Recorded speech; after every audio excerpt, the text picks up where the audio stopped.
Hello, আজকে হচ্ছে রবিবার। সো আজকে আমার লেগ ডে ছিল। সো আমি রিসেন্টলি আমার একটা টার্গেট নিয়ে, গোলস নিয়ে কাজ করছি আমার নিজের বডির উপরে। সো ইয়া, সো দেখতেই পারবেন ডে বাই ডে আমার চেঞ্জেস। আমি ট্রাই করছি পুরাটা, জানি না কতটুকু হচ্ছে। সো আজকে লেগ ডেস ছিল, আমি সবগুলো 4টা-5টা করে সেট করেছি, আর রেপ ছিল অলমোস্ট 12। সো ইয়া, সব কিছু মিলে ইট ওয়াজ রিয়েলি গুড। আর যারা জুম্বা করেন বা যোগা করেন, ক্লাস যে মেডিটেশনের ক্লাসগুলো আছে, এটার পাশাপাশি ওয়েট ট্রেনিং করতে পারেন। যদি আপনার ওয়েটটা লস হতে থাকে, তখন তার পাশাপাশি ওয়েট ট্রেনিংটা ডেফিনেটলি করবেন, তাহলে আপনার শেপিং এবং মাসেল গেইন চলে আসবে। সো আমি একটু মাসেল গেইন করার জন্য আসলে কাজ করছি।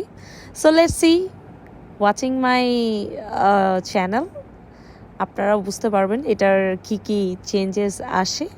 অ্যান্ড আমিও রিলস করছি, সো দেখা যাক।